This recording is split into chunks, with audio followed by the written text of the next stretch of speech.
감사합니다. 이렇게 또 열렬히 환영해 주셔서 감사합니다. 진짜 목사님 전 40대인 줄 알았는데 제 마음이 좋아서 그랬나 봅니다. 네, 오늘 우리 방금 읽어주신 이 본문 사도행전 말씀인데요. 우리 어저께 말씀에 이어서 오늘 세계 간의 전쟁이 어떻게 진화가 되는지, 이게 세계 간의 전쟁이 그냥 단순한 세계 간의 전쟁으로만 끝나는 것이 아니라 문화 전쟁으로 이어지고요, 그리고 입법 전쟁으로 이어집니다. 그래서 오늘은 제가 어저께는 세계 간의 전쟁에 대해서 말씀을 드렸고요, 그것에 대해 조금 더 구체적으로 설명을 드리고, 그리고 그것이 어떻게 지금 우리의 문화 속에서 그 같은 전쟁이 이루어지고 있고, 특별히 그것이 어떻게 입법 현장에서 법의 이름으로 펼쳐지고 있는지, 그 이야기를 좀 오늘 나누고요. 내일은 제가 기도에 대한 주제를 가지고 좀 말씀을 좀 나누고자 합니다. 여러분들이 부흥회인데 너무 강의같이 느껴지실 것 같아가지고, 그렇지 않으신가요?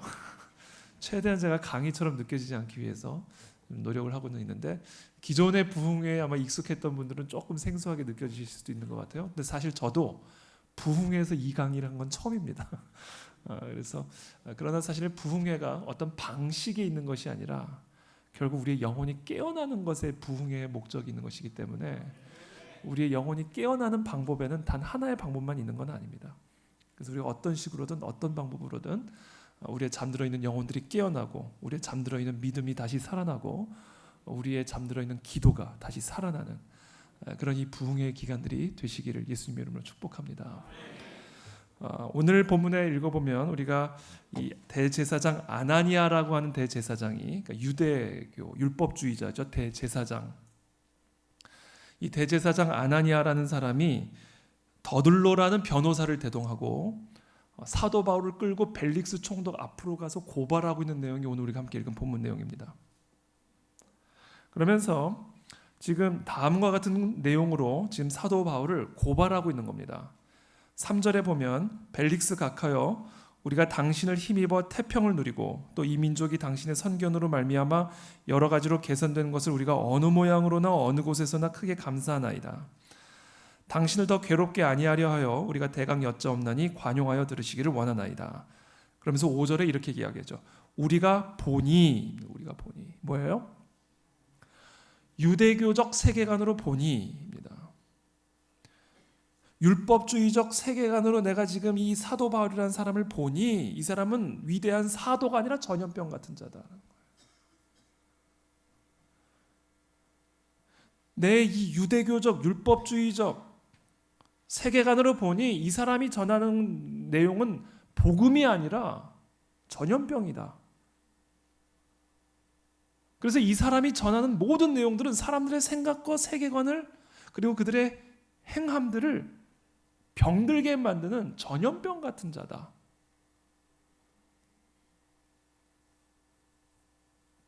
여러분, 이 벨릭스 총독은 오늘날로 따지면 판사입니다. 지금 법정 앞에서 대제사장 아나니아가 변호사 더들로를 대동하고 지금 사도 바울을 고발하고 있는 거예요. 이 사람을 전염병 같은 자로 판결을 내려달라는 겁니다. 이 사람이 지금 전하는 소위 말하는 복음이 아니라 전염병으로 판결을 내려달라고 지금 요청하고 있는 거예요, 판사에게. 그리고 이들의 요청을 수용해서 판사가 이 사람은 전염병 같은 자 땅땅땅, 지금 이 사람이 전하는 소식은 복음이 아니라 굿뉴스가 아니라 배드뉴스 땅땅땅, 그럼 그 순간부터 사도 바울은 위대한 사도가 아니라 전염병 같은 자가 되는 것이고요. 그리고 이 사람이 전하는 소식은 더 이상 복음이 아니라 전염병 같은 소식이 되는 겁니다. 그러므로 여러분, 전염병은 어떻게 해야 돼요? 박멸시켜야죠. 그러므로 그 순간부터 사도 바울을 가두거나 죽이는 행위는 공공의 유익을 위해서 공의로운 일이 되는 겁니다. 지금 이 사람이 전하는 소위 말하는 복음은 복음이 아니라 전염병 같은 소식이므로 이 사람이 전하는 소식을 철저하게 차단하고 철저하게 격리시키는 것은 이 나라와 이 민족을 위해서 매우 유익한 일이 되는 거예요. 그래서 그 순간부터 공의의 이름으로 사도 바울을 핍박하는 것이고, 정의의 이름으로 사도 바울이 전하는 복음을 금지시킬 수 있는 것, 이 모든 일이 어디서 이루어진다고요? 법정에서 이루어진다는 거죠. 그래서 지금 이 법정 앞에서, 이 벨릭스 가카 앞에서 지금 어떤 충돌이 일어나고 있냐면 지금 세계관의 충돌이 일어나고 있는 거예요. 대제사장 아나니아의 눈으로 보니, 즉 유대교적 율법주의적 세계관과 사도 바울의 복음주의적 예수 그리스도 중심적 세계관이 지금 벨릭스 총독 앞에서 충돌하고 있는 것이고, 바로 이 충돌 앞에서 벨릭스 카카가 누구의 손을 들어주느냐에 따라 복음이 전염병으로 둔갑이 될 수도 있고 전염병이 복음으로 둔갑될 수도 있는 그 최종적인 결정이 바로 이 자리에서 이루어진다. 그래서 제가 어저께 말씀드린 이 세계관의 전쟁, 지금 이 땅에서 펼쳐지고 있는 영적 전쟁의 본질인 이 세계관의 전쟁은 제가 좀 이따 설명드리겠지만 그와 같은 세계관이 녹여진 문화 간의 전쟁으로 펼쳐집니다. 성경적 세계관의 문화와 자연주의적, 어저께 말씀드렸죠, 인본주의적 세계관이 담겨진 문화 간의 문화 전쟁으로 이어지고요. 더 나아가 그와 같은 세계관과 문화가 녹여진 법들 간의 전쟁으로 이루어지는 거예요. 그리고 그 법들 간의 전쟁은 어디서 펼쳐지는가? 재판, 법정, 사법기관이죠. 또는 법을 입법화하는 국회 안에서 결국은 이 세계관의 전쟁이 치열하게 펼쳐지고 최종적으로 바로 이 입법 전쟁에서 승패가 결론이 난다라는 겁니다. 그래서 하나님의 진리를 전염병으로 여기는 세계관과 문화가 다스리는 그 세상 속에서 하나님의 진리를 전염병으로 여기는 그와 같은 법이 입법화되고, 그리고 하나님의 진리를 전염병으로 여기는 방식으로 법을 해석하여 판결을 내림으로써 하나님의 진리를 전염병으로 간주하고 그와 같은 전염병을 격리시키고 제한하고 억압하는 것은 정의로운 일, 그리고 그와 같은 것을 가르치고 지켜 행하게 하는 일을 억압하고 철저하게 차단하는 일이 공공의 유익을 위한 공의로운 일로 둔갑되어지는 세상들이 되어지는 것이죠. 그런 세상이 되면 그때부터는 교회를 억압하고 성경을 차단하는 이 모든 일들이 공의로운 일이 되는 것이고 정의로운 일이 되는 겁니다. 바로 이것이 이 땅에서 펼쳐지고 있는 영적 전쟁의 패턴이에요. 이 전쟁을 우리가 감당해야 된다라는 거예요.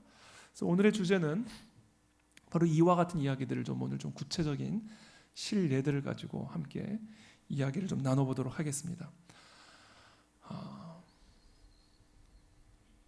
지난주에 어저께 이걸 했으니까 오늘은 더 이상 반복은 안 하겠습니다. 세계관의 전쟁, 어저께 말씀드린 것처럼 이 세상에는 절대적인 진리는 없다라는 진리는 절대적인 진리라고 믿는 이 땅의 가나안적 세계관과 이 땅에 절대적인 진리가 있다, 왜냐하면 절대자가 계시기 때문이다라는 성경적 세계관 간의 전쟁이 지금 펼쳐지고 있다라고 말씀드렸습니다.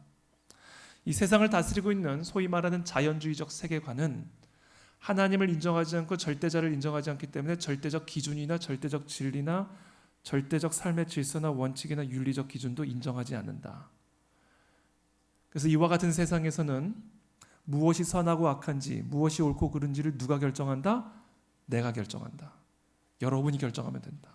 각자가 결정하면 되고 각자가 결정한 것들을 다 진리라고 용인해주는 소위 말하는 관용의 정신이 다스려진 그런 세상. 그래서 이와 같은 세상에서는요, 무엇이 선하고 악한지를 내가 스스로 하나님처럼 되어서 판단하고 결정하면 되는 것이고, 우리 모두가 각자가 다 하나님처럼 무엇이 선하고 악한지를 결정하고 그대로 살아가면 되는 거예요. 바로 그 세계관이 지금 이 세상을 다스리고 있는 세계관이고, 바로 그 세계관이 태초의 마귀가 하와에게 불어넣었던 바로 그 세계관이라고 말씀을 드렸습니다. 그러므로 오늘날 우리 교회와 그리스도인들에게 주신 하나님의 사명, 예수님이 우리에게 가르치신 것들을 지켜 행하게 하라는 이 지상 명령의 사명은 결국 하나님의 진리로 오늘날 이 세상 사람들의 생각이라고 하는 땅을 정복하고 다스림으로써 이 땅의 모든 백성들이 하나님이 우리에게 가르치고 분부하신 것대로 살아 행하게 함으로 영원한 생명을 선물로 받게 하는, 바로 그와 같은 사명이 우리 모두에게 주어진 사명이다라고 말씀을 드렸어요. 그것이 바로 하나님이 꿈꾸는 세계입니다. 그리고 그와 같은 꿈꾸는 세계를 우리가 만들어가기 위해서는 저와 여러분들부터 철저하게 이 하나님의 진리 앞에 굴복하고 이 진리대로 살아가는 행함이 있어야만 한다. 그것이 부흥의 정의입니다. 여러분, 부흥은요, 궁극적으로 우리의 감정과는 아무런 상관이 없어요. 엄밀하게 따지면. 믿음은 우리의 감정과는 사실상 아무런 상관이 없어요. 감정이 뜨거워지면 믿음이 좋아지는 것일까요? 아니요. 사도 베드로 보세요. 사도 베드로는요, 언제나 뜨거웠던 사람이에요. 그래서 항상 행동이 빨랐던 사람이에요. 그렇게 행동이 빨랐던 사람이 예수님을 배반할 때도 제일 빠르게 반응하죠. 다 배반해도 난 절대로 주님을 배반하지 않겠습니다라는 열정으로 배반하잖아요. 그러니까 감정은요, 이렇게도 쓰일 수 있고 저렇게도 쓰일 수 있어요. 진짜 믿음은, 진정한 부흥은 하나님의 말씀 앞에 나의 자아가 죽는 겁니다. 이게 부흥이고 이게 믿음이에요. 그것을 통해서 우리는 이 땅에 하나님이 꿈꾸시는 세계들을 이루어갈 수 있다.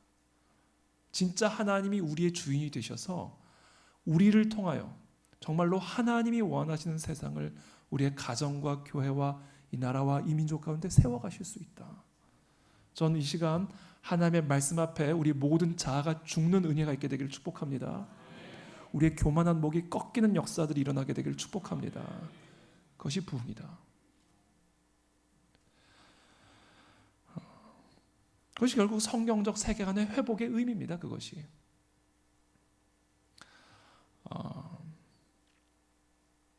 이 세계관의 전쟁은 어느 영역에서 지금 가장 치열하게 펼쳐지냐면 교육 영역에서 가장 치열하게 펼쳐집니다. 교육이라고 하는 것은요, 기본적으로 세계관을 주입하는 수단이고 도구예요. 우리가 유치원부터 다니죠. 유치원 교육부터 다니죠. 유치원 가면 우리가 뭘 배우죠? 우리가 뭘 해도 되고 뭘 하면 안 되는지, 어른들에 대해서는 어떻게 대해야 하는지, 밥을 먹을 때는 어떻게 먹어야 되는지, 길을 건널 때는 어떻게 길을 건너야 되는지, 낯선 사람이 말을 걸어오면 어떻게 반응해야 하는지, 아주 기본적으로 우리가 어떻게 무엇이 선하고 악한지를 분별하고 어떻게 행하는 것이 올바른 행위인지를 배우는 거죠. 그러니까 사실 교육이라고 하는 것은요, 세계관 교육이에요. 어떻게 세상을 분별하고 세상을 어떻게 바라보고 우리가 어떻게 살아가야 할지, 세계관 교육입니다. 그래서 사실 이 세계관의 전쟁, 지금 이 땅에서 펼쳐지고 있는 이 세계관의 전쟁이 가장 치열하게 펼쳐지는 영역은 우리나라에서의 교육 영역입니다. 교육. 소위 말하는 공교육이라고 하는 것, 공교육이라고 하는 것은 우리 어린 자녀들부터 가나안의 세계관을 주입하여 가나안의 문화와 문명을 일으키는 가나안의 일꾼으로 세워가기 위한 훈련 과정입니다. 이게 공교육의 의미예요. 그러니까 학비 대신 자식을 내놓으라는 거예요. 국가가 돈을 대줄 테니까 자식을 내놓으라는 겁니다. 그래서 내가 이 자식을 철저하게 가나안적 세계관을 주입시켜서 철저하게 가나안의 문명을 일으키는 가나안의 일꾼으로 내가 훈련시켜 주겠다는 겁니다. 이게 공교육이에요. 그래서 우리 여기 계신 특별히 학부모들은요, 지금 우리 자녀들이 처한 영적 전쟁터의 현실을 정확하게 이해하고 이 아이들을 위해서 강렬하게 중보해 줘야 되고 이 아이들에게 강력하게 하나님의 진리로 무장시켜 줘야 됩니다. 그렇지 않으면 믿음의 다음 세대가 아니라 다른 세대가 나타나게 되어 있어요. 그래서 유대인들이 결국은 가나안 땅에 들어가서 다음 세대가 아니라 다른 세대가 일어나서 자신의 손으로 바알의 산당을 짓는 거예요. 이런 어처구니 없는 일들이 일어난다. 지금 서유럽 보세요. 교회가 다 나이트클럽으로 변하고 있고 슈퍼마켓으로 변하고 있고 다음 세대가 끊어져 버린 겁니다.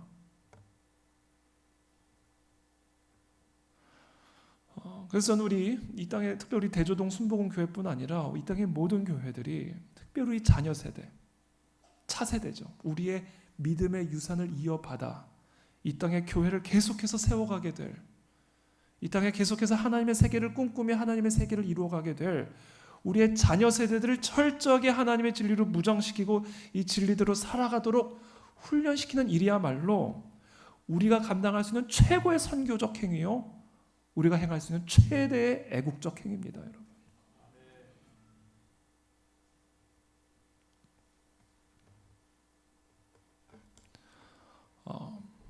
한번 슬라이드로 넘어가 주시죠. 지금 우리 자녀들에게 지금 어떤 교육들이 주입되고 있는지 여러분 좀 살펴보실 필요가 있어요. 생활과 윤리교과서인데 이건 우리 고등학교 아이들 이제 윤리교과서입니다. 여기 보면 이제 차별에 대한 정의를 이렇게 이야기합니다. 차별에 대한 정의를 우리는 서로 다른 생각과 모습을 가지고 살아간다. 따라서 저마다 다른 사람 사이에서 나타나는 차이는 당연하다. 그런데 아무런 해도 끼치지 않은 어떤 개인의 차이에 다수의 힘이나 권력의 힘을 빌려 옳고 그름과 좋고 나쁨의 기준을 무리하게 들이대면 그것은 차별로 변하고 만다. 참인가요? 거짓인가요?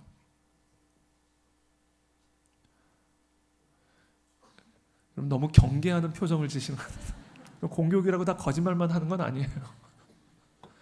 제가 차근차근 질문해 드릴게요. 우리는 서로 다른 생각과 모습을 가지고 살아간다. 이거 참이에요? 거짓이에요? 참이죠. 여기 똑같이 생긴 분이 어디 계세요? 똑같은 옷을 입고 오신 분이 누가 계세요? 우리는 다 달라요. 생각도 다 달라요. 10명이 모이면 10명 생각이 다 달라요. 우리는 생각도 다르고 모습도 다 다릅니다. 그래서 저마다 다른 사람 사이에서 나타나는 뭐가 있어요? 차이가 있어요. 그런데 이 차이에 대해서, 다름에서 나타나는 이 차이에 대해 어떤 절대적인 선과 악의 기준을 들이대면서 옳고 그름을 따지게 되면 그것은 차별이다라는 거예요. 그것은 차별에 대한 올바른 정의입니다. 예를 들면 저는 남성이고 여성이시죠. 우리 앞에 계신 우리 권사님들 그러시죠? 저는 남성이고 여성이에요. 그러니까 우리는 성별에 뭐가 있어요? 차이가 있어요. 다른 성별에서 오는 차이가 있어요. 자, 이 다른 성별에서 오는 차이에 대하여 절대적인 선과 악의 기준, 절대적인 옳고 그름의 기준을 들이대면서 옳고 그름을 따지게 되면 그것은 차별이 되는 거예요. 당신은 정말 못됐어. 왜? 여자잖아. 이건 뭐예요? 차별이에요. 당신은 진짜 비열해. 왜? 남자잖아. 이건 뭐예요? 차별이에요. 물론 비열한 남자가 있을 수 있고 못된 여성이 있을 수 있죠. 그러나 여자이기 때문에 못된 건 아니에요. 남자이기 때문에 비열한 건 아니란 말입니다. 그러므로 다른 성별에서 오는 차이에 대하여 절대적인 선, 악의 기준을 들이대면서 착하고 못되고 옳고 그름을 따지게 되면 그것은 다름에 대한 차별적 행위가 되는 거예요. 이해되시죠? 근데 이 올바른 차별의 정의를 이제 동성애나 트랜스젠더에 적용을 하면서 이렇게 이야기를 합니다. 여러분 자꾸 제 얼굴을 보고 싶으신가요? 아니면 슬라이드를 보고 싶으신가요? 동성애자나 성전환자 등에 대한 편견과 차별은 사회 전반에 깊이 퍼져 있다. 그러나 다수와 다른 성적 성향을 가졌다 해서 이게 키워드예요. 성적 소수자를 차별하는 것은 자유롭고 평등한 인격의 주체로서 모든 사람이 지니고 있는 인권을 침해하는 부당한 처사다. 그냥 얼핏 들으면 다 맞는 말처럼 들리지만 이 맞는 말처럼 들리는 말 안에 교묘하고 교활한 거짓말이 들어가 있습니다. 여러분, 지금 이 교과서에서는요, 동성애나 성전환자 등을 단순히 다수와 어떤 성향? 다른 성향이라고 이야기하고 있어요. 다른 성향. 그러니까 지금 이 교과서가 하고 있는 이야기는 이겁니다. 옳고 그름의 범주에 있어야 할 동성애나 트랜스젠더를 뽑아다가 인종이나 성별과 같은 다름의 범주에 집어넣고 동성애에 대해서 옳고 그름을 따지는 행위는 마치 인종이나 성별에 대해서 옳고 그름을 따지는 것과 같은 차별적인 행위라고 지금 가르치고 있는 거예요. 제가 질문할게요. 동성애나 트랜스젠더가 단순히 인종과 성별과 같은 다름의 문제예요? 아니면 틀림의 문제예요? different한 거예요? 아니면 wrong한 거예요? wrong한 거죠. 그러니까 지금 이 틀림의 범주에 있어야 할, 옳고 그름의 범주에 있어야 할 동성애나 트랜스젠더를 뽑아다가 인종, 성별, 나이, 신체 조건 등등과 같은 다름의 범주에 집어넣고 동성애나 트랜스젠더에 대해서 절대적인 선과 악의 기준을 들이대면서 그것은 옳지 않아, 그것은 비윤리적이야 라고 하는 그와 같은 언행은 마치 흑인은 열등해. 왜? 거뭇잖아. 여성은 열등해. 왜? 여자잖아. 와 같은 차원의 차별적인 행위로 지금 규정을 짓고 있는 거예요. 그러니까 지금 이 내용을 공부한 우리 아이들이 교회에 와서 얘들아 동성애는 죄야 라는 말을 들으면요, 얘네들의 귀에는 어떻게 들리느냐? 얘들아 흑인들은 열등해. 왜? 피부가 검었기 때문이야. 얘들아 여성은 열등해. 왜? 여자기 때문이야 라는 것과 똑같은 범주로 받아들이게 되는 거예요. 그러니까 교회는 어떤 곳? 이상한 곳. 성경은 어떤 책? 이상한 책. 이렇게 돼버리는 겁니다. 이게 세계관의 전쟁이에요. 세계관의 전쟁. 여러분 왜 동성애가 다름의 문제가 아니라 틀림의 문제죠? 여러분들 분명히 아까 틀림의 문제라고 그러셨어요. 왠지 틀림이라고 얘기하셔야 될 것 같아서 얘기하신 건가요? 왜 동성애는 단순한 인종, 성별 같은 다름의 문제가 아니라 틀림의 문제죠? 하나님의 말씀 때문이에요. 이거 외에는 다른 이유가 없습니다. 성을 만드신 분이 그렇게 정하셨기 때문에 그것은 잘못된 건 거예요. 절대자가 있기 때문에, 절대자가 정한 절대적 기준 때문에 동성애나 트랜스젠더는 하나님이 정하신 절대적 창조 질서에 위배되는 일이기 때문에 그것은 단순한 인종, 성별과 같은 다름에서 오는 차이의 문제가 아니라 옳고 그름의 윤리 판단적 문제다라는 거예요. 물론 세상 사람들이 그것을 이해해요? 인정해요? 안 해요? 왜냐하면 세상 사람들은 성경을 인정하지 않잖아요. 그렇기 때문에 저와 여러분들은요, 단순히 세상 사람들하고 이야기를 할 때 동성애가 왜 안 되냐고 레위기에서 말씀하고 있기 때문이야, 로마서에서 말씀하고 있기 때문이야 라고 말을 하면 너나 믿어, 난 성경 안 믿어, 그러고 말아버립니다. 그래서 우리에게는 확고한 성경적 진리에 대한 믿음과 더불어 무엇이 추가적으로 필요하냐면 이 성경의 언어를 세상 사람들도 알아들을 수 있는 언어로 번역할 수 있는 이중 언어 능력이 필요합니다. 레위기의 언어로는 아무리 설명해도 세상 사람들은 납득하지 못해요. 로마서의 언어로는 아무리 설명을 해줘도 그것은 전혀 설득력이 없어요. 그래서 세상 사람들도 알아들을 수 있는 언어, 이중 언어 능력이 필요한데, 예를 들면 이런 거예요. 동성애가 왜 안 되냐고 그 부분에 대한 의학적 언어로 설명을 해주면 되는 겁니다. 에이즈 환자 가운데 99%가 남자 동성애자들이야. 왜냐하면 항문 성행위를 통해서 이와 같은 다양한 잘못된 바이러스들이 직장 내로 그대로 들어가 버리기 때문에 다양한 형태의 질병에 노출될 수밖에 없어. 그러므로 남자 동성애적 행위는 매우 의학적으로 위험한 행위야. 뿐만이 아니야, 동성애는 일종의 성적 중독의 형태이기 때문에 욕구가 들어오면 그 즉각적으로 해소되지 않으면 고통을 느껴.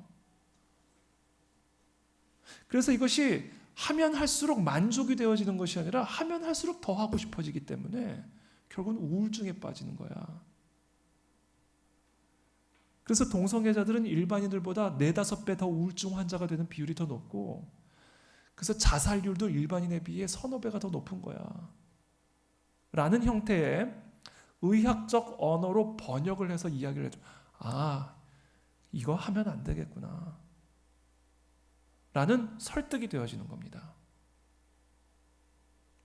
그래서 우리는 어떤 노력들을 기울여야 되냐면, 우리 모든 그리스도인들은 하나님의 이 절대적인 진리를 세상 사람들이 알아들을 수 있는 언어로 번역할 수 있는 능력이 필요해요. 그것을 위해서 우리가 뭘 해야 되는지 아세요? 공부하셔야 돼요. 여기 계신 남녀노소를 다 떠나서 공부하셔야 됩니다. 여러분 영어를 하려면 영어 공부를 하셔야 돼요. 그렇죠? 모국어는 그냥 하지만 그 모국어를 미국인에게 번역해 주려면 공부를 하셔야죠. 오늘날과 같이 공부하기 쉬운 세대가 어디 있습니까? 정보의 홍수예요.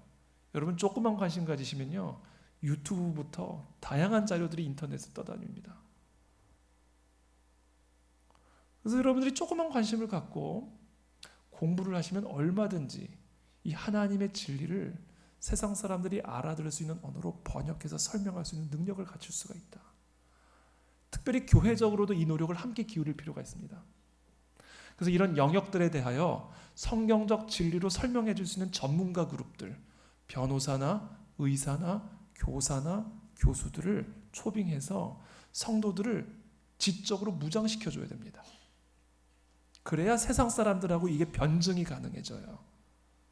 안 그러면 맨날 성경책 펴놓고 얘기할 수밖에 없어요. 세상 사람들은 성경에 대한 일말의 권위도 부여하지 않거든요. 어떻게 그러면 그들에게 이 하나님의 진리를 가르쳐주고 지켜 행하게 할 수가 있겠습니까? 저는 그런 지적 무장들이 우리 모두 가운데 이루어지게 되기를 축복합니다. 다시 슬라이드로 넘겨주시면 다수와 다른 성적 성향,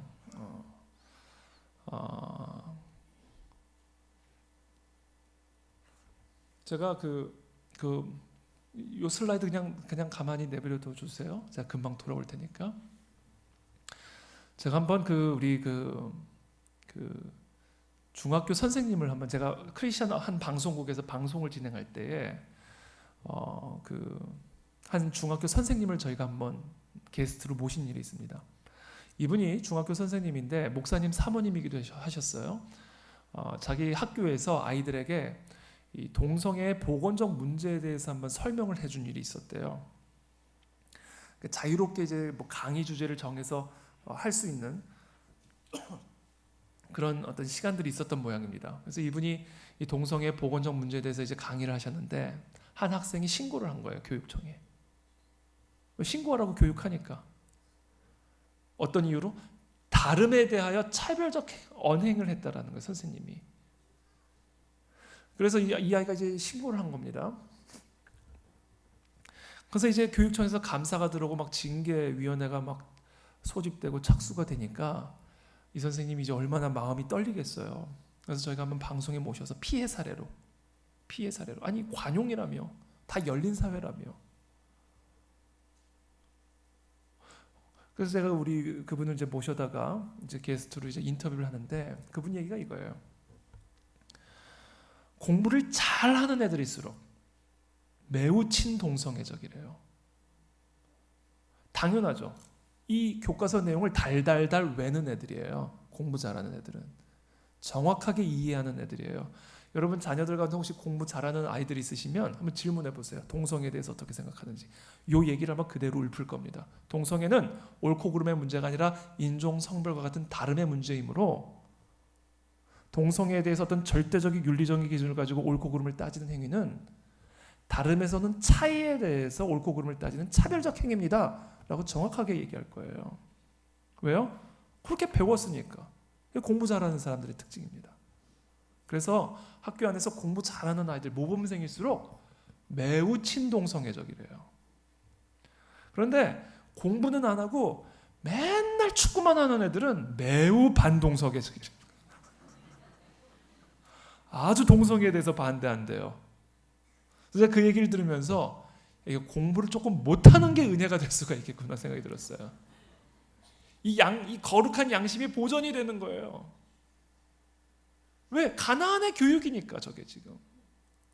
물론 우리가 그렇다고 해서 공부를 못할 필요는 없어요. 억지로. 그러나 중요한 것은 분별할 수 있는 아이로 훈련시켜줘야 된다는 거예요. 다 공부 못하면 이 세상의 진입장벽을 어떻게 넘어가겠습니까? 공부를 잘 해야죠. 최선을 다해야죠. 그러나 그것을 초월하는 지혜가 임할 수 있도록 기도해야 되는 거예요. 다니엘처럼. 철저하게 구별되면서도 10배가 넘는 지혜가 임하잖아요. 그러니까 하나님의 진리 앞에 철저하게 구별된 다니엘과 같은 사람들이 세워져야 진짜 이 땅을 변화시킬 수 있는 하나님의 백성들이 세워질 수 있는 거예요. 저는 우리 자녀들이 그런 자녀들로 세워지게 되기를 축복합니다. 그래서 여러분 좋은 대학 가는 게 중요한 게 아니에요. 하나님이 쓰시는 사람은요 좋은 학교를 간 사람들이 아니에요. 거룩하게 구별된 그릇을 하나님은 쓰십니다. 학력이나 학벌과는 아무런 상관이 없어요. 아무런 상관이 없어요. 거룩하게 구별된 그릇을 하나님은 쓰신다. 그래서 오늘날 이 세상 사람들은 그릇에 재료를 가지고 막 얘기해요. 금 그릇이냐, 은 그릇이냐, 흙 그릇이냐, 금수저냐, 은수저냐, 흙수저냐. 근데 하나님이 쓰시는 그릇은 금 그릇도 아니요, 은 그릇도 아니요, 흙 그릇도 아니요, 깨끗하게 구별된 그릇을 쓰십니다, 여러분. 그릇의 재료가 중요한 게 아니에요. 그릇의 구별됨이 중요한 것이지. 또 이 구별됨과 관련해서 말하려면 제 간증, 눈물 없이는 들을 수 없는 간증이 또 있는데, 구별됨을 잃었다가, 저는 원래 나이트클럽을 되게 좋아했던 사람입니다. 제가 지금 몸이 이렇게 됐지만 춤을 엄청나게 좋아했던 사람이에요. 지금도 유혹을 느낄 만큼. 주일날 또 이게 또 얘기가 나온 마당에 또 안 할 수도 없고, 제가 주일날 그 학생 때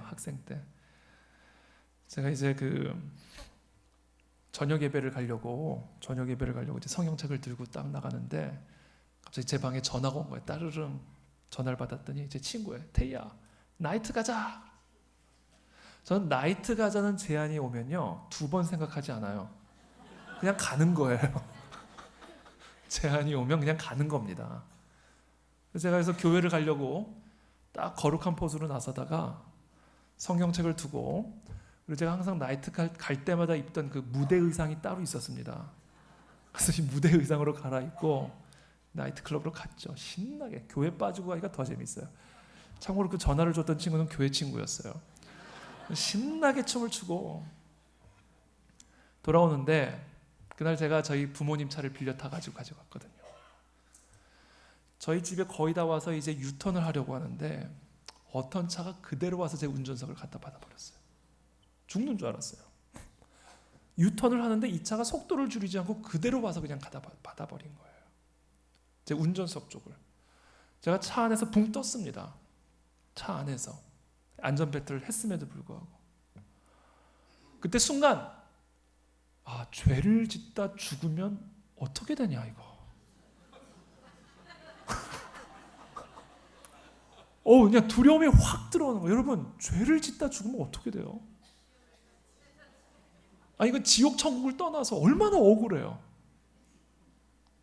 죄를 짓다 죽었어. 너무 무서운 거예요.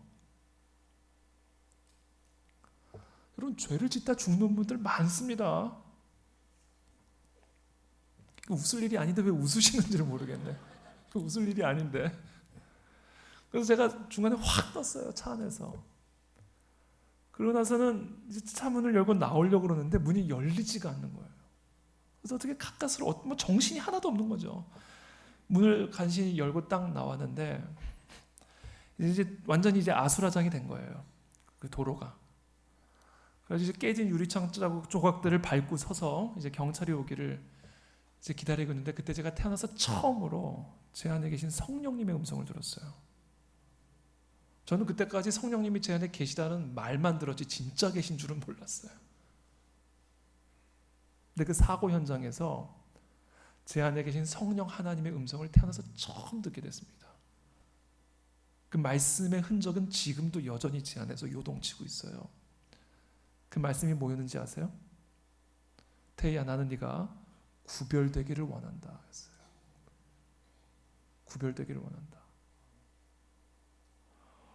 그 말씀이 제 영혼에 그냥 그냥 인이 찍혀져 버린 거예요. 인이.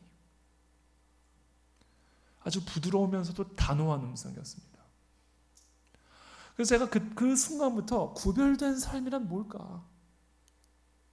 구별된 삶이란 뭘까를 그때부터는 막 고민하기 시작했어요. 왜? 이건 생명과 달린 문제예요. 생명과 연관된 문제잖아요. 그래서 구별된 삶이란 뭘까를 깊이 묵상을 하기 시작했는데, 일단 확실한 거 하나, 나이트 가면 안 되는구나. 그거 하나는 확실하게 왔어요. 그렇게 가만히 계속해서 묵상하는 가운데 어떤 생각이 얼핏 들었냐면, 이 구별됨이 처음엔 부담으로 느껴져서 뭘 하면 안 되고, 뭘 먹어도 안 되고, 뭘 가도 안 되고, 뭘 하지 말아야 한다라는 어떤 부정적인 의미로만 생각이 되어지다가 어느 순간부터 이게 특권이라는 생각이 들기 시작하는 거예요. 그러면서 제가 그때 생각했던 예가 이거였어요. 대통령의 자녀들은 아버지의 구별된 신분 때문에 자녀도 구별된 장소에서 구별된 신분으로 살아가죠. 그 생각을 해보니까 내가 거룩하니 너희도 거룩할지어다. 이것이 무엇을 하면 안 되고 무엇을 해서는 안 되는 어떤 부정적인 의미라기보다는 이것은 어마어마한 특권이구나. 하나님과 내가 연결되기 위한 특권인 것이구나. 그래서 하나님의 있는 능력이 내 능력이 되고 하나님의 꿈이 나의 꿈이 되고 하나님의 있는 생명이 내 생명이 되고 하나님의 있는 온갖 좋은 선물들이 내 삶에 흘러들어오기 위한 특권이구나. 이것이 내가 거룩하니 너희도 거룩할지어다라고 명령하신 이유였구나 라는 사실을 제가 깨닫게 된 거예요. 그래서 그 순간부터 제가 철저하게 저의 삶을 구별시키기 시작했습니다. 그랬더니 정말 이건 긴 이야기를 그냥 줄여서 그랬더니 정말 하나님께서 제 삶에 제가 상상하지도 못했던 꿈들을 부어주기 시작하셨고 정말 구별된 그릇 안에 구별된 선물들을 주시는 하나님의 역사들을 경험하게 됐어요. 그래서 저는 확실하게 여러분들에게 선포할 수 있습니다. 여러분 구별되시면 하나님의 구별된 축복이 임합니다. 구별되지 않기 때문에 하나님의 구별된 선물들이 주어질 수가 없는 거예요. 여러분 집에서 식사하실 때 더러운 그릇에 음식을 담을 수가 있습니까? 음식 다 준비돼도요. 그 음식을 담을 만한 구별된 그릇이 없으면 담을 수가 없는 거예요. 그러니까 여러분 하나님이 축복 안 주신다, 꿈 안 주신다, 능력 안 주신다, 은사 안 주신다, 선물 안 주신다고 여러분 불평하지 마세요. 내가 구별된 그릇인가부터 점검하십시오. 이 세상을 다스리고 있는 세계관을 왜 이해해야 하는가? 우리의 철저한 구별됨을 원천적으로 봉쇄해버리기 때문에 음란을 사랑이라고 가르치는 한 어떻게 구별됨이 있을 수가 있겠어요? 거짓을 진리라고 가르치는 그 세상 속에서 어떻게 우리가 구별될 수가 있겠습니까? 그러므로 이 세상을 다스리는 세계관을 분별할 수 없으면 우리는 구별됨을 얻을 수도 없어요. 구별됨을 얻지 못하면 우리는 그 하나님의 구별된 자녀로서의 권세도 누릴 수가 없단 말입니다.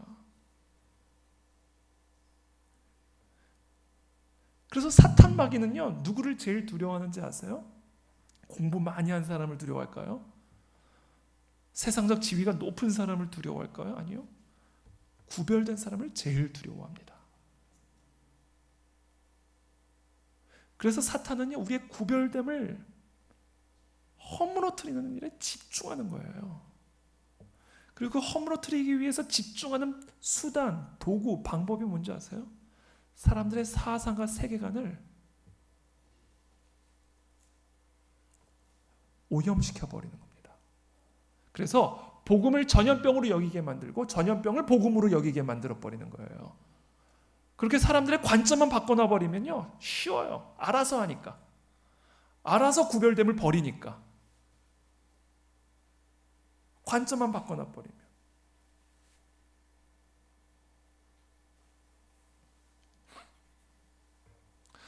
지금 이 땅의 교육이 바로 그런 일들을 행하고 있는 겁니다. 지금 보세요. 동성애나 트랜스젠더를 옳고 그름의 문제로 분별해야 할 상황이 아니라 인종, 성별과 같은 다름의 문제로 생각하는 거예요. 그게 윤리라고 가르치는 거예요. 그러니까 이 세상에서 말하는 윤리대로 행하면요, 그 사람은 철저하게 구별됨을 잃어버리게 돼 있는 거예요. 이게 사탄의 전략이라니까요.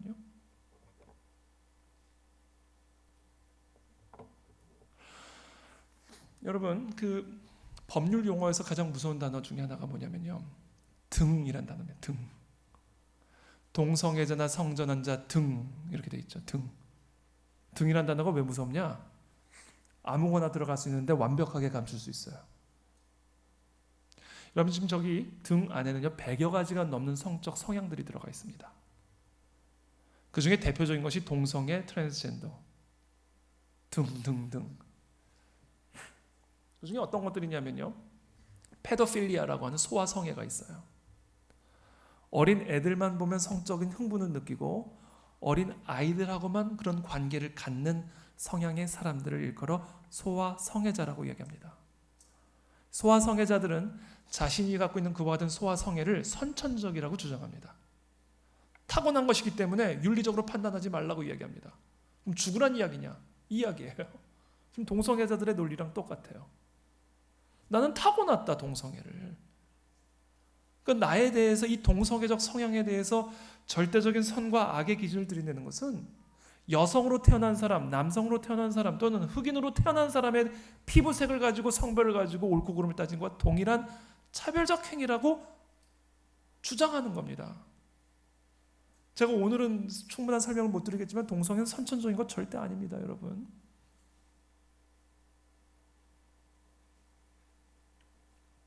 설령 선천적이라 할지라도 정당화될 수는 없는 거예요. 여러분, 우리가 죄성을 타고났어요? 태어나서 배웠어요? 여러분, 우리 자녀들에게 거짓말 가르치는 부모 계세요? 없죠? 근데 어쩐 일인지 거짓말을 해요. 우리의 타락한 본성은 타고난 거예요. 그렇다고 정당화됩니까?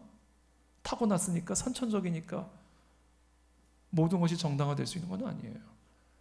동성애는 선천적이지도 않거니와, 그러니까 좀 더 엄밀하게 말하면 선천적이라는 증거가 없거니와 설령 선천적이라 할지라도 그것이 그의 행위를 정당화시킬 수는 없다라는 거예요. 마치 우리가 선천적으로 거짓말을 하지만 그렇다고 해서 그와 같은 행위를 정당화시킬 수가 없는 이치와 같은 겁니다. 자, 지금 100여 가지가 넘는 게 있는데 그 중에 하나가 소아성애가 있고요. 또 어떤 것들이 있냐면 이제 지금도 조금 더 수위가 조금 높아져요. 조금 불편하실 수도 있는데 여러분들도 아셔야 돼요. 왜? 우리 자녀들은 다 알거든요. 여러분들만 모르면 안 돼요. 우리 아이들은 지금 학교에서 다 배우거든요. 그래서 교회에서 안 가르쳐주면 안 돼요. 반드시 여러분들도 아셔야 됩니다. 그래야 기도하죠. 그래야 목소리를 내죠. 소아성애만 있는 게 아니에요. 메카노필리아라는 게 이건 기계성애자입니다. 특정 기계를 볼 때 느끼는 성적 흥분. 정신질환이에요. 뭐만 봐도 막 성적으로 흥분하는 거예요. 이건 정신질환이죠. 동성애도요, 정신질환입니다, 여러분. 소아성애, 기계성애, 매크로필리아는 시체성애자입니다. 주필리아는 동물성애자예요. 그러니까 저기 지금 등 안에 100여 가지가 넘는 성애가 있어요. 성적 성향이 있단 말입니다. 그 모든 것들이 다 다름이라고 이야기하는 거예요. 다름. 근데 그 모든 것들을 지금 다 등 안에 감추어 놓고는 마치 동성애나 성전환만 있는 것처럼 이야기하는 거죠. 제가 JTBC 방송국에서 한 유명한 동성애자랑 1대1 토론회를 한 일이 있습니다. 이 동성애 문제와 가지고 1대1 토론회를 한 일이 있는데 그 동성애자분이 지금 이 교과서의 내용을 그대로 가지고 저를 공격했어요. 당신은 인종, 성별과 같은 다름에 대해서 마치 차별하는 인종차별주의자와 같은 차별주의자다. 왜? 동성애와 같은 다름에 대하여 절대적인 선악의 기준을 들이대면서 판단하기 때문에 당신은 인종차별주의자나 성차별주의자와 같은 차별주의자요 인권 혐오자다라고 저를 공격했어요. 그래서 제가 얘기했습니다. 아니다. 나는 인권 혐오자가 아니다. 나는 동성애가 단순히 인종이나 성별 같은 다름의 문제가 아니라 반드시 윤리적으로 판단해야 할 윤리 판단적 문제라고 생각한다. 인종이나 성별은 다름의 문제이기 때문에 윤리 중립적인 문제이지만 나는 동성애나 트랜스젠더는 그와 같은 윤리 중립적인 문제가 아닌 윤리 판단적 문제라고 나는 생각한다. 왜 도대체 동성애자들은 어떤 비판도 받으면 안 되냐? 대한민국에서 비판으로부터 자유로운 사람이 누가 있습니까, 여러분? 대통령도 비판으로부터 자유롭지 않잖아요. 근데 왜 동성애자들은 절대적으로 비판받으면 안 되죠? 왜 그들의 어떤 행위에 대해서도 왜 우리는 이런 반구 비판의 언어를 사용하면 안 되죠? 왜 그들은 어떤 비판으로부터 정확하게 철저하게 보호받아야 되죠? 왜? 그래서 제가 얘기했어요. 동성애라는 건 당신 자유다. 여러분 참고로 우리나라는 동성애가 불법화됐던 적이 한 번도 없어요. 동성애는 언제나 자유였어요. 형사적으로 처벌했던 역사가 없다고요. 불법화됐던 적이 없다고요. 동성애를 하는 건 당신 자유다. 그러나 동성애를 비판하는 건 내 자유다. 왜 비판받으면 안 되냐? 나는 비판하겠다. 동성애가 그렇게 좋으면 열심히 하셔라. 나는 열심히 비판할 거다. 도대체 무슨 근거로 나의 비판의 자유를 침해하느냐? 따졌어요. 그래서 제가 다음과 같이 질문을 했습니다.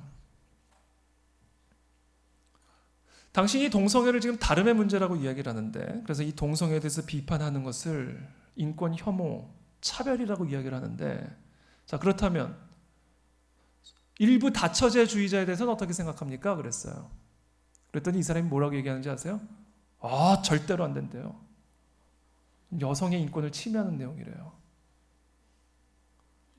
그래서 제가 따졌죠. 당신은 왜 일부 다처제주의자들을 차별합니까? 그리고 또 질문을 했어요. 그렇다면 당신은 소아성에 대해서는 어떻게 생각합니까? 그거 절대로 안 된대요. 그건 아이의 인권을 침해하는 내용이래요. 그래서 제가 또 따졌죠. 왜 당신은 소아성애자들을 차별합니까? 소아성애자들은 자신을 선천적이라고 이야기를 하는데, 그리고 계속 제가 따지기 시작했어요. 당신은 동물성애에 대해서는 어떻게 생각합니까? 그랬더니 거의 막 뒷목을 잡아요. 어떻게 동성애랑 동물성애를 비교하냐는 거예요. 제가 따졌죠. 당신은 왜 동물성애자들을 차별합니까? 당신은 도대체 무엇을 기준으로 동성애는 다름의 문제고 소아성애나 일부 다처제주의는 틀림의 문제라고 생각합니까? 도대체 무엇을 기준으로 동성애와 소아성애에 차별을 두는 겁니까? 그 기준을 나한테 설득력 있게 설명해 달라고 얘기했어요. 그랬더니 이 사람이 막 화를 내요. 그때부터 토론을 하는데 토론을 하지 않고 자꾸 화만 내. 무슨 말만 하면 화를 내. 이 사람이 화가 난 이유가 있습니다. 제가 따진 것은 이거예요. 만약에 당신이 동성애는 다름의 문제라고 생각하면서도 소아성애나 일부 다처제나 이와 같은 성적 성향에 대해서는 틀림의 문제라고 생각한다면 당신이나 나나 똑같은 차별주의자다. 차별의 대상이 다를 뿐이지. 그러므로 당신은 나한테 차별주의자라고 얘기하면 안 된다. 당신도 똑같은 차별주의자다. 여러분, 여기에 그런 분들은 안 계시겠지만 혹시라도 여기에 동성애를 다름의 문제라고 생각하시는 분들이 계신다면 지금 제가 던진 그 질문에 대한 여러분들의 확실한 입장이 있으셔야 돼요. 소아성애는 여러분 어떻게 생각하세요? 그것도 다름의 문제라고 생각하세요? 이 사람이 허가 찔린 거죠. 화가 난 거예요, 이 사람이. 그러니까 무슨 말만 하면 화를 내요. 무서워서 토론을 못 하겠는 거예요. 그래서 토론을 끝내고 이제 나가는데 이제 토론을 끝냈어요. 어떻게?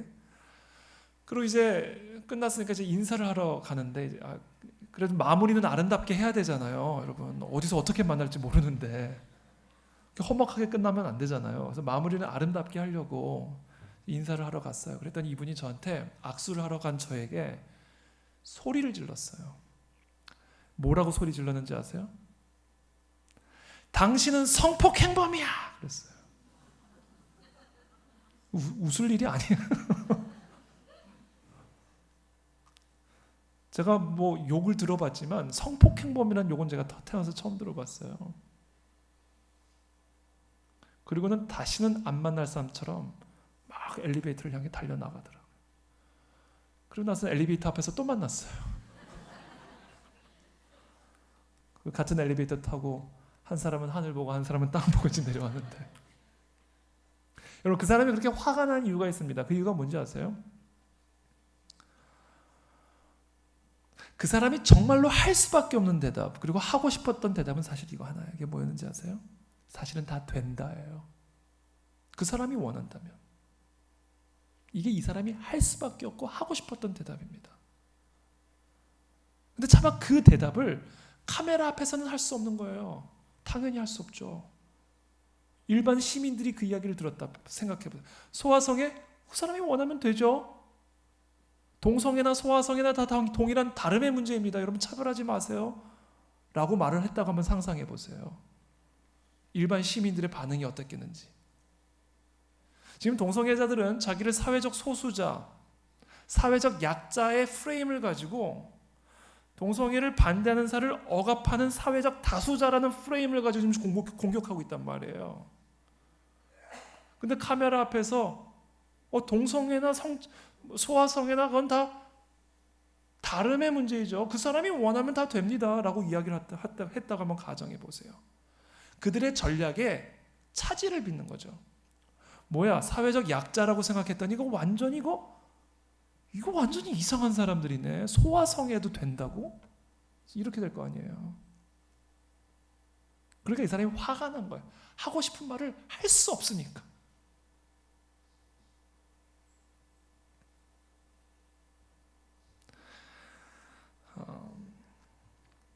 그래서 이 사람들이 또는 이 세상이 사실 이 이슈에 대해서 할 수밖에 없는 대답은 이거예요. 다 된다. 그 사람이 원한다면. 왜? 절대적 기준이 없잖아. 무엇이 선하고 악한지, 무엇이 옳고 그른지 내 눈에 보기에 좋으면 먹으면 되는 거 아니야. 그 사람이 보기에 좋다는데, 그 사람의 마음에 탐스럽다는데 누가 하나님처럼 그 사람에게 무엇이 선하고 악한지를 판단할 수가 있겠어? 이거거든요. 이게 지금 이 세상을 다스리고 있는 세계관이에요. 그래서 여러분, 이 세상 사람들이, 이 세상이 집중하는 게 있어요. 그게 뭔지 아세요? 국민들의 의식을 바꿔가는 일입니다. 어저께 제가 이야기한 헌법재판소의 논거, 간통죄를 폐지한 논거가 뭐예요? 국민들의 의식이 바뀌었기 때문이라는 거 아니에요. 이 세상에 절대적 기준이 없기 때문에 국민들의 의식만 바뀌면 다 되는 사회가 되는 겁니다. 절대적 기준이 없어요. 여러분 20년, 30년 전에 우리 자녀들에게 학교에서 동성애를, 인권의 문제, 동성애를 사랑이라고 가르치는 그런 현실을 여러분 상상이나 할 수 있었겠습니까? 저 때만 해도 학교에서요, 동성애 상상도 못해요. 근데 이게 20년이 지나고 30년이 지나니까 되잖아요. 어떻게 되니까? 국민들의 의식을 꾸준히 바꾸니까 교육을 통해, 문화, 예술 등을 통해, 정책과 제도들을 통해 국민들의 의식을 계속해서, 그것은 음란이 아니라 사랑이고, 그것은 윤리가 아니라 권리고, 그것들을 계속해서 주입하고, 동성애에서 옳고 그름을 따지는 것은 그것은 차별이고, 이거를 어린 아이들부터 끊임없이 주입시키고 교육시키니까 되잖아요. 그렇기 때문에 이 세상이 집중하는 것은요, 국민들의 의식 바꾸는 일이에요. 그리고 그 국민들의 의식 바꾸는 첫 번째 단계가 교육이에요. 지금 이런 교육 받은 아이들이 10년 후, 20년 후, 30년 후 40대가 되고 50대가 되고 60대가 됐다고 상상해 보세요. 자기 손으로 하나님의 백성이 바알의 산당 짓는 세대가 되는 겁니다. 이게 세계관의 문제다. 그러니까 진짜 부흥은요, 세계관의 회복에서부터 시작이 될 수가 있는 거예요. 하나님의 진리로 세상을 바라볼 때 무엇이 지금 어그러져 있고 무엇이 무너져 있는지를 볼 수 있을 거 아니에요. 하나님의 진리의 관점으로 봐야 지금 이 세상이 지금 어떤 형국인지를 볼 수 있을 것 아닙니까? 그래야 무너지고 불타 회파된 성벽들을 재건하는 느헤미야의 사명들을 감당할 수 있을 것 아닙니까? 아무리 봐도 무너진 게 안 보여요. 그럼 어떻게 세우겠어요? 지금 우리 자녀들에게 바로 이와 같은 지금 세계관들이 지금 들어가고 있기 때문에 우리는 더 철저하게 하나님의 진리로 우리 자녀들을 훈련시켜주고 무장시켜주지 않으면 끝난다. 끝난다. 그래서 지금 이 동성애가 이미 정상화된, 동성 결혼이 합법화되고 정상화된 미국의 경우에는 지금 다음 단계로 넘어갔어요. 소아성애로. B4U Act라고 하는 정신의학자들과 소아성애자들이 모인 단체에서 소아성애를 재정의했습니다. 여러분, 국민들의 의식을 바꾸기 위해서 가장 먼저 하는 작업 중에 하나가 뭔지 아세요? 용어를 재정의하는 일부터 합니다. 용어의 재정의. 똑같은 용어인데 다른 정의를 주입시켜요. 그래서 언제나 국민들의 의식을 바꾸는 세계관 전쟁의 무기, 용어 전쟁이에요. 용어 전쟁. 그래서 마귀는요, 좋은 언어들은 다 갖다 써요. 인권, 평등, 자유, 행복. 근데 그 개념을 철저하게 타락시켜 버리는 거죠. 그래서 이 B4U 액트에서 소아성애를 재정의를 내렸는데 어떻게 재정의 내렸는지 아세요? 소아성애란 세대를 초월한 친밀감이다, 이렇게 재정의를 내렸습니다. 그럼 느낌이 확 달라지잖아요. 세대를 초월한 친밀감이 소아성애래요. 이런 식으로 용어를 재정의하여 기존의 일반인들이 갖고 있었던 소아성애에 대한 부정적인 입장들을 서서히 누그러뜨려가는 겁니다. 5년, 10년, 20년. 그러면 20년 후에는요, 소아성애 정상화되는 거예요. 지금은 등 안에 감춰져 있지만 동성애나 성전환이나 소아성애 등 이제 이렇게 되는 거예요. 하나 둘씩 튀어나오는 겁니다. 등 안에 감춰져 있던 것들이. 여러분, 덴마크라는 나라에서는요, 동물 매춘업소가 있었어요. 근데 그것이 동물 보호 운동가들의 운동에 의해서 몇 년 전에 폐지됐습니다. 불법화됐어요. 제 기억이 맞다면 독일은 지금도 동물 매춘업소가 있어요. 제 기억이 맞다면, 그간에 폐지되지 않았다면. 여러분, 절대적 기준이 없는데 왜 안 돼요? 원한다는데. 그러니까 국민들의 의식만 바꿔버리면 괜찮아요. 다. 지금은 동물 매춘 어머머머 이러지만 여러분 의식 바꿔봐버리세요. 한번. 다 되는 거예요. Why not?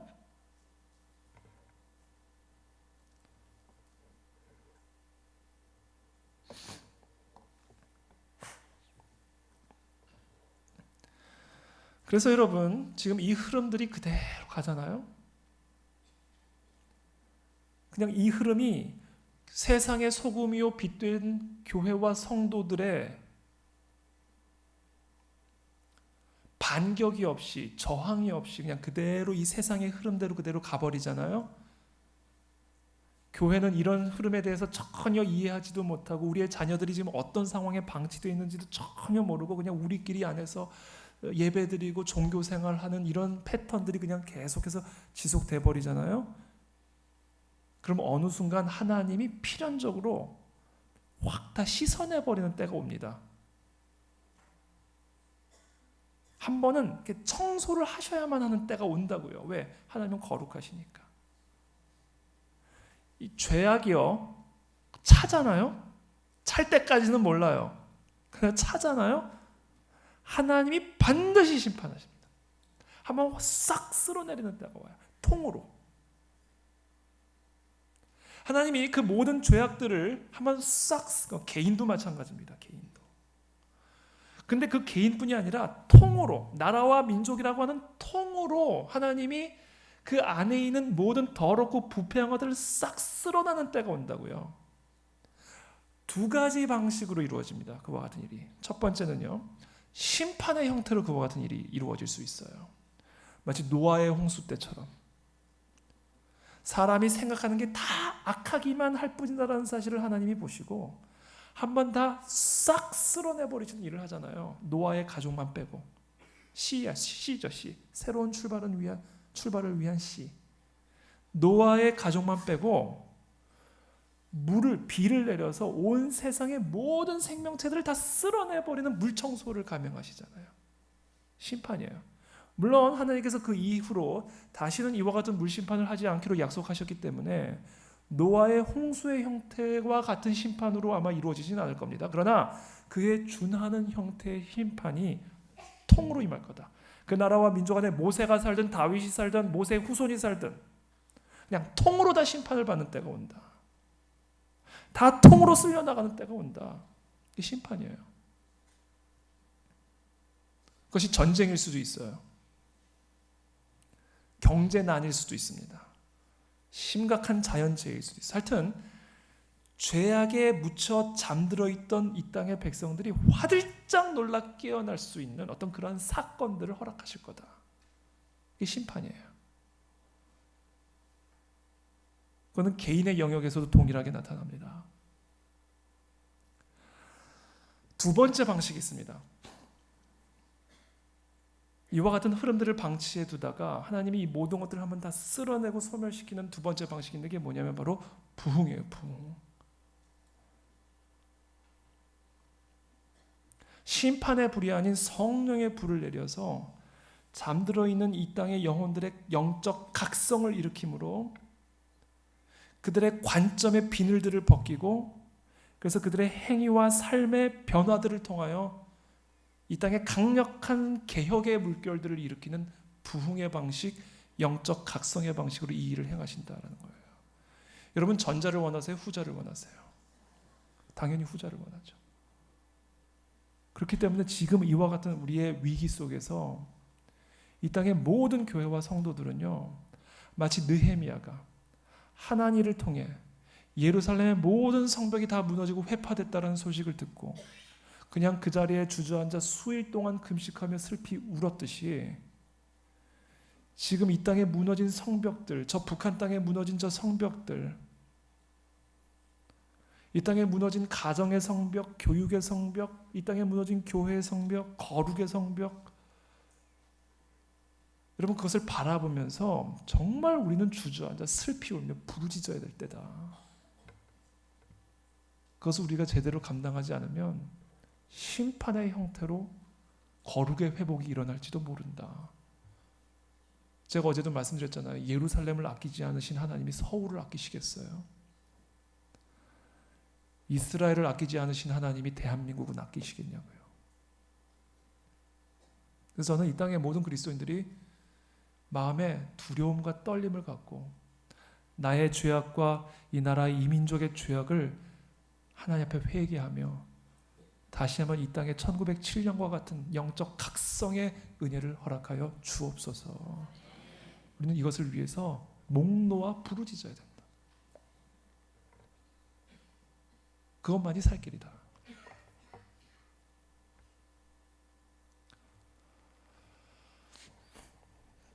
어제 제가 너무 늦게 끝나가지고 피곤하셨잖아요. 저 오늘은 제가 딱 30분에 끝나려고 노력하고 있거든요. 6분 남았습니다. 자, 하여튼 하다 말든 많은 한이 있어도 30분 되면 정확하게 끊겠습니다. 그리고 기도하겠습니다. 여러분, 이 학생이 보세요. 서울특별시 학생인권조례. 학생은 성별, 종교, 나이, 사회적 신분, 출신 지역, 출신 국가, 출신 민족, 언어, 장애, 용모 등 신체 조건. 이거 다름의 문제예요? 틀림의 문제예요? 다름이죠. 키 작은 사람이 있고 키 큰 사람이 있고 남성이 있고 여성이 있고. 근데 이 다름에 대해서, 이 다름에서 오는 차이에 대해서 옳고 그름을 따지게 되면 당연히 차별이죠. 근데 지금 이 학생 인권 조례의 문제는 이 다름의 범주 안에 무엇을 섞어놨냐면 임신, 출산, 성적 지향, 성별 정체성을 섞어놔 버렸어요. 쉽게 말하면 우리 학교에는 남학생도 있고 여학생이 있는 것처럼 동성애자도 있고 이성애자도 있을 수 있는 것이고 그것은 절대로 윤리 판단적 문제가 아니라 다름의 문제다. 우리 학교에는 키 큰 아이가 있고 키 작은 아이가 있는 것처럼 우리 학교에는 임신한 학생도 있고 임신하지 않은 학생도 있을 수 있다. 그것은 키의 작고 큰과 같이 임신 여부는 다름의 문제일 뿐 윤리의 문제가 아니다. 지금 그 이야기하고 있는 겁니다. 그러니까 여러분 절대적 기준이 사라지잖아요. 그러면요 윤리가 다 권리가 돼버려요. 윤리가 다 권리가 된다고요. 절대적 기준이 사라지면. 절대적 기준이 사라지면 모든 게 다 다름의 문제가 돼요. 그리고 다름에서 오는 차이의 문제가 돼버려요. 그 절대적 기준이 없어지니까 성별, 나이, 용모, 신체 조건과 학생의 임신, 출산 같이 놔버린 거예요. 성적 지향, 성별 정체성 다 같은 게 돼버리는 거예요. 왜? 절대적 기준이 없으니까. 그러니까 윤리는 이제 다 권리가 돼버리는 거죠. 여러분, 제가 질문할게요. 우리 아이들이 임신해도 됩니까? 우리 중학생 여자아이가 남자친구와 성관계를 갖고 임신을 하는 게 그게 윤리의 문제예요? 권리의 문제예요? 윤리의 문제죠. 근데 그건 권리라고 지금 가르치고 있는 거라니까요. 이런 세계관을 갖고 있는 우리 아이들이 어떻게 구별될 수가 있겠냐고요. 저것을 권리의 개념으로 이해하는 우리 아이들이 어떻게 구별된 자가 될 수가 있겠냐고요. 교회를 나오면 뭐예요? 구별되지 않은 자인데 그 아이가 어떻게 구원을 받을 수가 있겠어요? 죄 사함의 필요성이 없는데. 그렇잖아요. 죄 사함의 필요성이 없는 거 아니에요. 저건 다름의 문제고 권리의 문제인데 예수 그리스도의 보혈의 피가 헛된 게 돼버리는 거 아닙니까? 그런 아이가 모태신앙이면 천국 가냐고요. 그런 아이가 주일날 교회 참석하면 구원 받냐고요.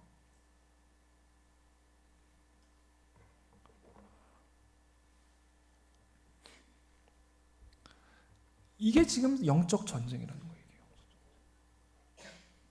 보세요. 학교는 학생이 임신 출산을 했거나 이성 교제를 한다는 이유로 학습권을 침해하는 징계를 내리는 것이 금지된다. 그러니까 징계 내리지 말라는 거예요. 이거는 다름의 문제니까. 우리 학생이 임신하고 출산하고 동성애하고 이 모든 것은 다 다름에서 오는 차이니까 그것에 대해서 옳고 그름을 따지는 징계적 행위를 금지한다는 겁니다. 여러분, 여기 혹시 공립학교에 계신 선생님들 계시면 아이들이 성행위하는 부분에 대해서 여러분 교정이 가능한 지금 시대가 아니에요. 교정이 가능한 시대가 아니라고요. 그것을 용인해 주는 게 윤리예요. 지금 그걸 다 지금 인권이라고 교육하잖아요. 학생 인권이라고 교육하잖아요. 이런 교육 현장에 우리 아이들이 지금 방치되어 있다.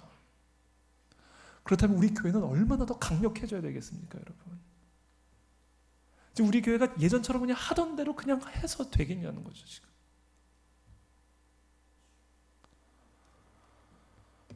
이거는요, 서울에 있는 한 중학교 가정통신문이에요. 아이들에게 이제 성교육을 시킬 테니까 이 성교육센터에 아이를 보내라는 가정통신문을 받아든 한 크리스천 학부모가 성교육이 이루어진 이 성문화센터를 들어가 보더니 깜짝 놀란 거예요. 우리 아이가 이런 곳에서 성교육을 받는단 말이야? 내 세금으로 운영되어지는 이 서울시 세금으로 운영되어진 성문화센터에서 내 자식에게 이런 교육들이 지금 이루어진단 말이야? 깜짝 놀란 거예요. 이 크리스천 학부모가. 그리고는 자기 자녀에게는 그 성교육시키는 선생님의 강의를 녹취를 시키고요. 자기는 미리 잠입을 해가지고요. 그 센터에 사진을 쫙 찍어왔어요. 보내줬어요. 제가 그때 하나 그 사진들을 받아보면서 하나 깨달은 게 있어요. 하여튼 우리나라 학부모는요. 자녀 문제라면 어디든지 뚫고 들어갑니다. 놀라워요. 그래서 제가 깨달았어요. 이게 우리나라의 소망이다.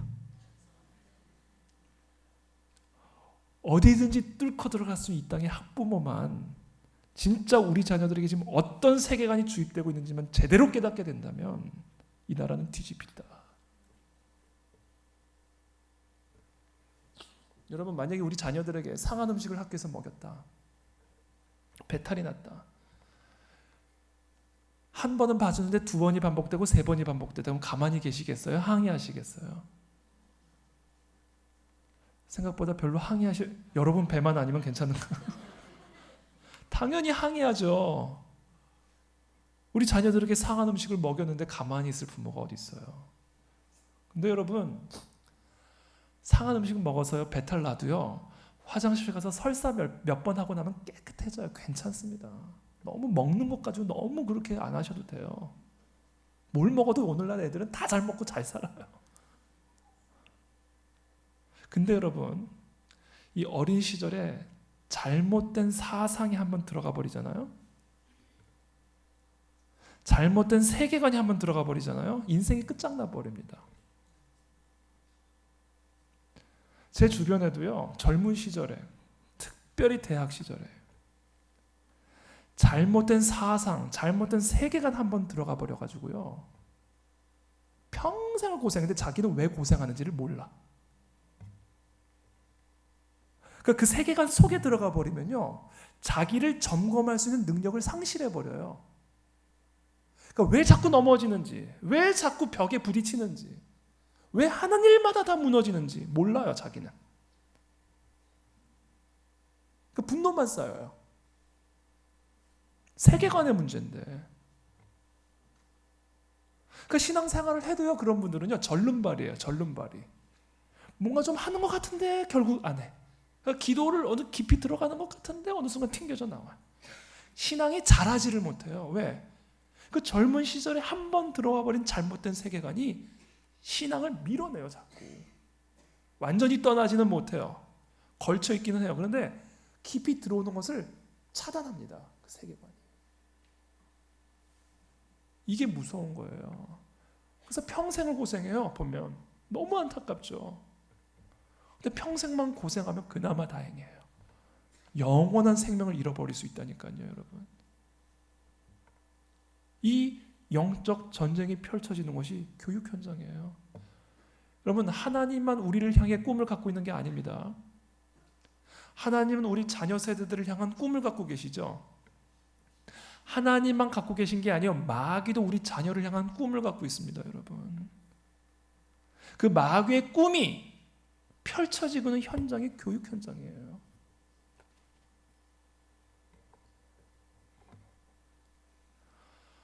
이것만 보여드리고 제가 마쳐드릴게요. 이거는 지금 여러분, 우리 아이들이 있으면 조금 지금부터 약간 좀 눈을 좀 이렇게 막아주세요. 여러분들이 적절하게 판단하셔서 하시면 됩니다. 현실을 보여드리는 거예요. 그 학부모가 보내준 사진입니다. 이거는 지금 집단 행위를 갖는 것으로 추정되는 조형물이에요. 이게 지금 우리 자녀들이 성교육 받는 그 센터에 비치된 작품입니다.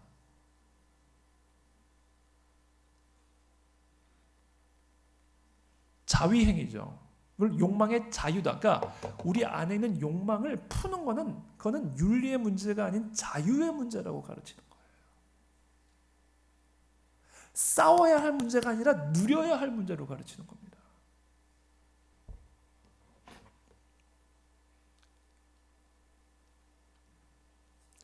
남자 둘이 키스하는 장면을 해놓고선 하느님이 보시기에 참 좋았더라. 그러니까 이 논리인 겁니다. 하나님은 나를 창조하셨고 하나님은 나를 사랑하셔. 근데 나는 동성애자야. 나는 같은 동성과 사랑을 나누는 것이 기쁘고 행복해. 그러니까 하나님은 그런 나를 보면서 행복하실 거야. 이 논리입니다.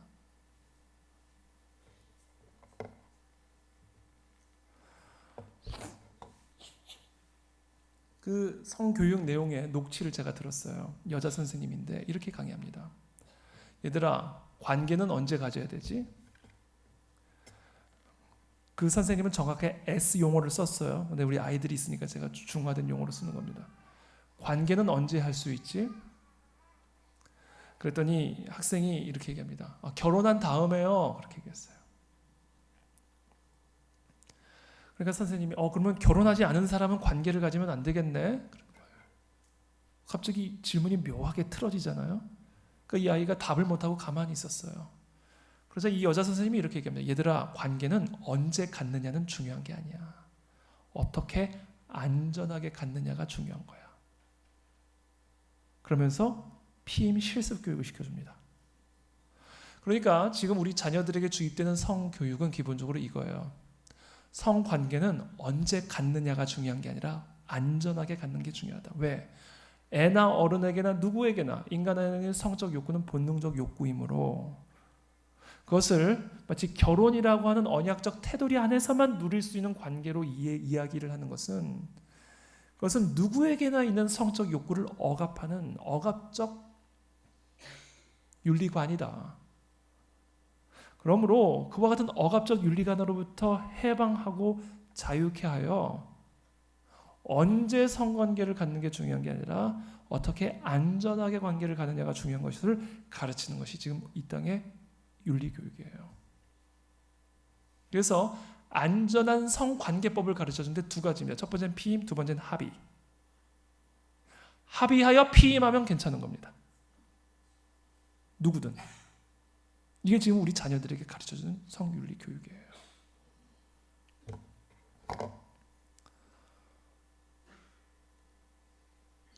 아하센터의 성교육은 진짜 성교육이다. 그 이유는 이때까지 받아온 성교육은 무조건 안 된다, 나쁘다라던가 섹스라는 과정을 뺀 정자와 난자가 합쳐져 아이가 생긴다는 과학교육 같았는데 이번 성교육은 남녀뿐 아니라 동성애에 대해 여러 생각을 하게 만들고 실질적 실습까지 굉장히 만족스럽다. 내가 일부만 알고 있던 성에 관해 좀 더 직설적이고 정확하게 알 수 있어서 좋았다. 피임에 관해 콘돔을 직접 껴보는 등의 체험, 안전한 피임법에 관해 잘 배웠고 즐거운 시간이었다. 그래서 이제 청소년 전용 콘돔 자판기가 등장했습니다. 광주광역시에 19세 이상 성인은 사용 불가. 100원 넣으면 2개가 떨어져요. 특별히 청소년들의 건강을 생각해서 친환경 소재로 만들었습니다. 이 사람들이 소위 말하는 청소년 인권 운동가들이에요. 여러분, 이 사람들이 악해 보이세요? 저는 개인적으로 매우 선해 보인다고 생각해요. 그렇다면 왜 이 사람들이 이런 일들을 할까? 진짜 이게 옳다고 생각하기 때문에 그런 거예요. 이게 진짜 우리의 청소년을 위한 일이라고 믿기 때문에 그런 거예요. 이게 세계관이에요, 세계관.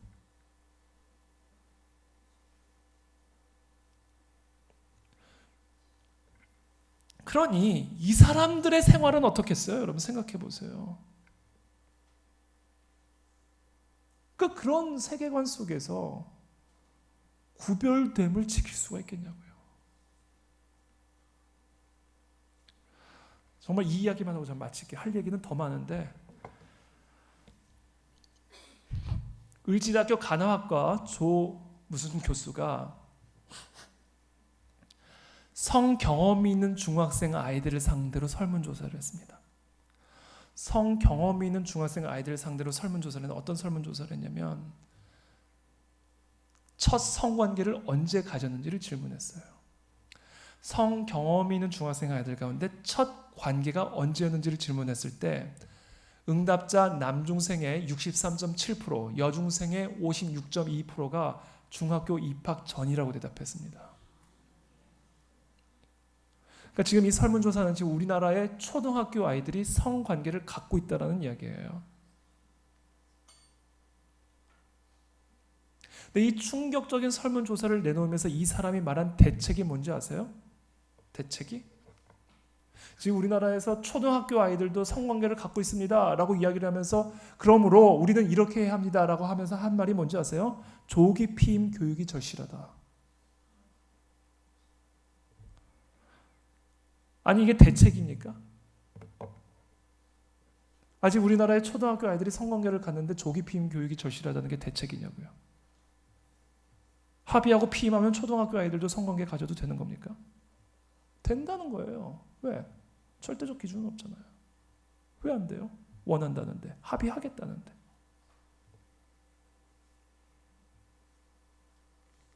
이게 지금 이 땅의 현실이다. 그렇다면 왜 이와 같은 교육들이 이루어지는 것인가? 여러분, 인간은요 성적인 존재입니다. 남성, 여성. 그러니까 인간의 본질은 핵은 성적인 존재예요.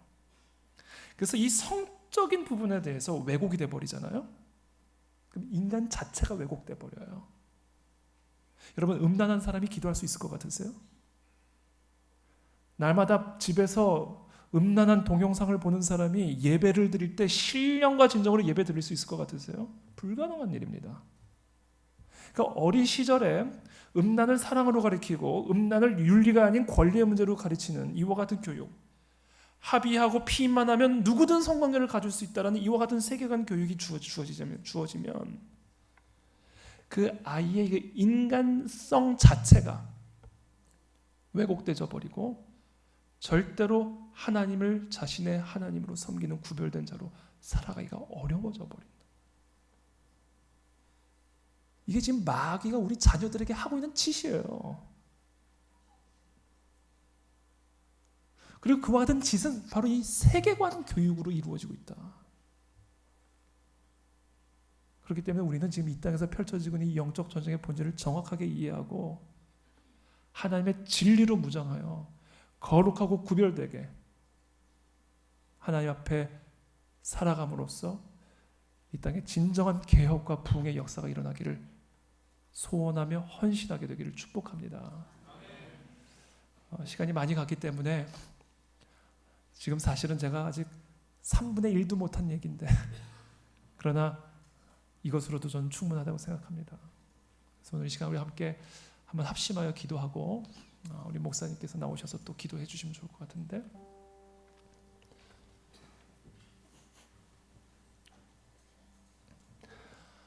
여러분 이 시간 함께 기도할 때 하나님, 우리 자녀 세대들을 위해서 이 시간 기도합니다. 바알 앞에 무릎 꿇지 않은 7,000명의 선지자를 주님께서 예비하셨듯이 우리 사랑하는 자녀 세대, 다니엘처럼 에스더처럼 하나님의 진리 앞에 굴복하는 거룩하고 구별된 하나님의 백성으로 성장할 수 있도록 기름 부어 주시옵소서. 악한 사단 마귀의 속임수에 넘어가지 않게 도와주시옵시고 거룩과 구별됨으로 이 땅에 하나님의 세계를 이루어가는 하나님의 자녀들 다 될 수 있도록 기름 부어 주시옵소서. 교회의 주일학교가 부흥되게 도와주시옵시고 교회의 모든 강단마다 살아계신 하나님의 말씀이 온전하게 대언되어지고 선포되게 도와 주시옵소서. 주여 한번 부르시고 합심하여 기도하겠습니다. 주여